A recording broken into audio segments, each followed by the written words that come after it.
உழுபவனுக்கே நிலம் சொந்தம் என்ற போராட்டத்தில் ஈடுபட்டு நெல்லை சதி வழக்கில் 7 ஆண்டுகள் சிறையில் அடைபட்டது. வீடில்லாத தலித் மக்களை திரட்டி போராடி மனை உரிமை பெற்று தந்தது.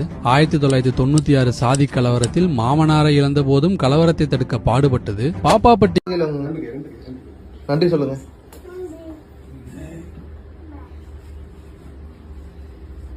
ஒழுங்கா படிக்கணும் சரிங்களா?